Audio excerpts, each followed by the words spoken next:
Now available, paperback and Kindle Unlimited. ISIS, the main event. It's carnage inside of a steel cage when the goddess next door steps in the squared circle with the beast from the boss in this action-packed all-new ISIS series adventure. Get ISIS, the main event, paperback and Kindle Unlimited today. Hi everyone, it's your boy Sean here, and I'm here with another comic review video. And this review is of a comic one of my Facebook friends suggested I take a look at, and this comic is called Metalshade. And Metalshade reminds me a lot of those old 1990s Image comics that Jim Lee used to do, like Wildcats, and it also reminds me of other books like Rob Liefeld did an Image, like Youngblood. So the art style is a lot like Jim Lee's Wildcats and Rob Liefeld's Youngblood, and that's something that is positive in one way. Unfortunately, what I didn't like about this comic was the story model that was used, and the story in this first issue really it doesn't do a good job of bringing you in. It basically just introduces all of the characters, but really it doesn't answer the two critical questions a good comic is supposed to answer.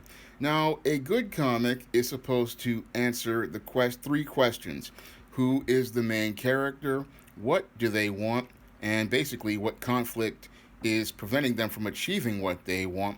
And the third question is, why should we care? And the big problem with Metalshade, in spite of its really dazzling designs and old school Jim Lee style art, is that it doesn't really give you a reason to care. I mean, we're introduced to this ancient dystopian world plagued with all of these atrocities of an apathetic government and brutal military forces that it talks about on the second page. But the big problem is that this comic tells us about things, but really, again, doesn't show us enough to make us care. And that's not something you really want to do in a first issue.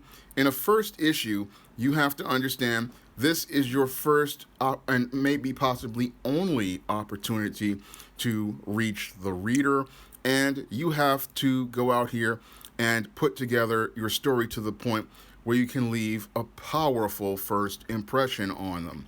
And you really want to make sure that your first page is very strong. You want to make sure that your first page really brings us in.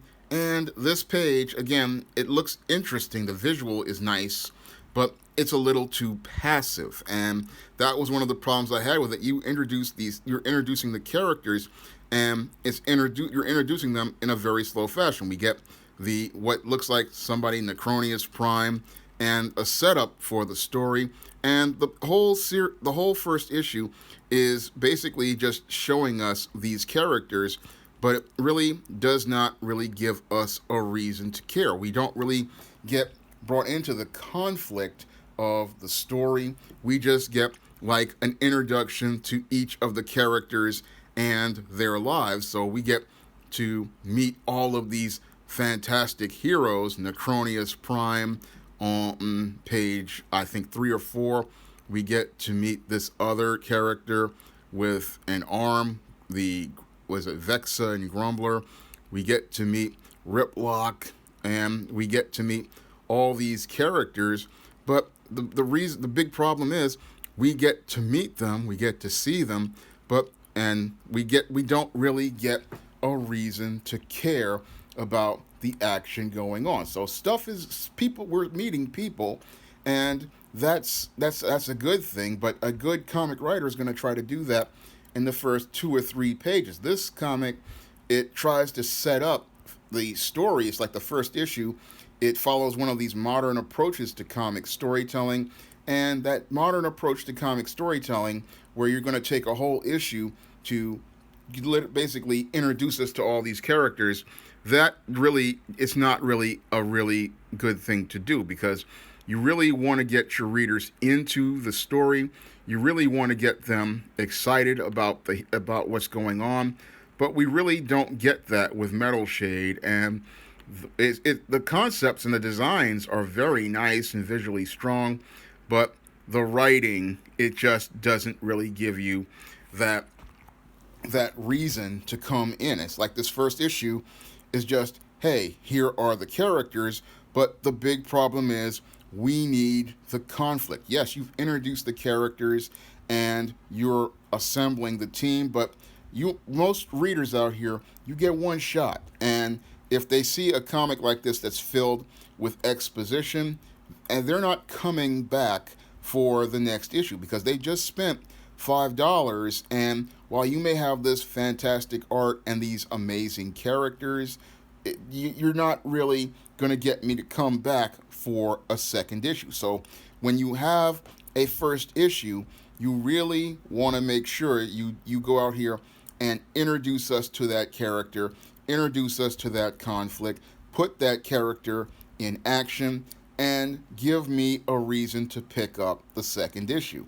This issue's pacing was really slow, and it was so slow, it was almost reminding me of Brian Michael Bendis on Ultimate Spider-Man, where he took 8 issues or 7 issues to give us the origin of Peter Parker, when Stan Lee and Steve Ditko did this all in Amazing Fantasy 15. Man, Stan Lee and Steve Ditko knew that they had to do it in one issue, because that issue that people are holding in their hands or watching on their screens, if people are not blown away by what they see in that first issue and really compelled to continue reading the story, they're not picking up the next story. And I wanted to, again, give this book a chance because the visuals, again, the artwork is quite nice, but some sequences are a tad busy, but the book really needs something as related to storytelling and pacing. And while Sister Mercy, which I did a review of yesterday, while it was going a little fast, this book just goes way too slow. And we needed more character development and more story development, because again, what is the conflict here? And that's the question that is hard to answer from reading this comic. And really, it's really hard to understand it, because you want to go out here, you want to buy this. I want to buy this second issue, but I'm not seeing a reason to buy a second issue, because this one spent more time world building instead of just introducing the characters, introducing the conflict, and then building the world later on. Because what you could build the world later on after you've had the first issue, because once you've gotten the characters and the conflict down, then you can come in and start building the world. So this comic, what it wants to do is try to build the world slowly. Now it looks like what they want to do is try to make the story go in a long type arc, but that really doesn't work when you're an indie writer, because when you're an indie writer and you're doing something like a crowdfunded comic, you only get really one shot to make a first impression on the reader. And while Metalshade tries to make that first impression with the art, it really needs to make the impression with the writing, because if you can't really tell a story in the first issue, then what's going to happen is people aren't going to have that incentive to go pick up the second. And after reading the first issue of Metalshade, I don't know if I want to come back for a second issue, because the writer didn't really do a good job of giving us enough story in the first issue. I mean, yeah, you want to introduce all these fantastic characters, but you have to give us a reason to care about those characters. And if we don't have that reason to care, we have no real reason to buy this. Now, again, I look at the art on this comic and it has a lot of promise. It reminds me, again, a lot of the old 90s Image comics. Unfortunately, it applies a 2000 story model, and that 2000s story model is the thing that really prevents this comic from actualizing its potential. I can't really recommend this comic because after reading it, I just did not get enough story here to have a strong impression on it. And if I have to say anything to the creators of this comic, it is you really have to really get your story really strong, because if your art is really dazzling, like a lot of those Image comics like Youngblood and Wildcats, yeah, you can have a great art and really looks great and looks stunning. But the whole thing is, you really want to go out here and give people a reason to care about these characters, get to know these characters. And again, you have to do this all in the first issue because, again, as an indie writer, you only get one chance to make a first impression. And while I was impressed by the visual designs of this comic, in some pages, I just was the story. Just there needs to be a little bit more story to get people into it. And some of the panels they need to, they're really good panels in some places, but some of them are a little too busy. But you just pull it back a little bit on some of the panel work because it's really good. The art is good, but the whole thing is it's a little busy and it's a little much on the eyes.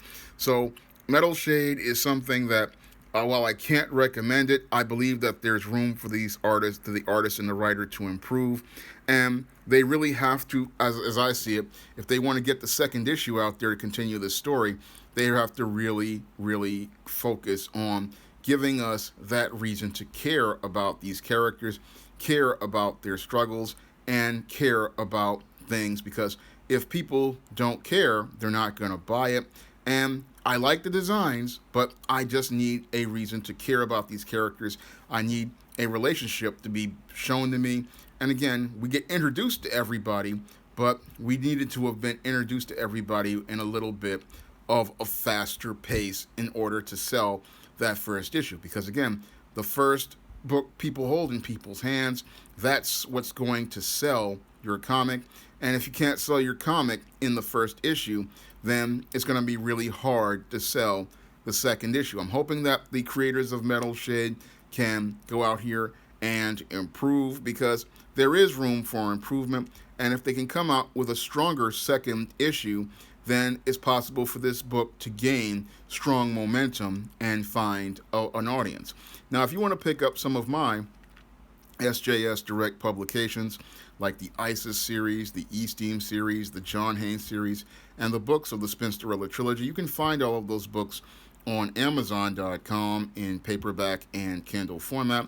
And if you want to see me make more comic review videos like this for Metalshade and many other comics I've reviewed like T-Bird and Throttle and Sister Mercy, you may donate to my Patreon, my PayPal, and my Cash App to click the link in the description box. That's how I pay for these Kickstarters and support creators of comics like Metalshade and many others. And I want to continue doing comic reviews and help out a lot of these indie creators out here and help them get their projects funded. That's all I have to say for this video. You can comment, rate, and subscribe. Now available in paperback and e-readers, ISIS, Samurai Goddess.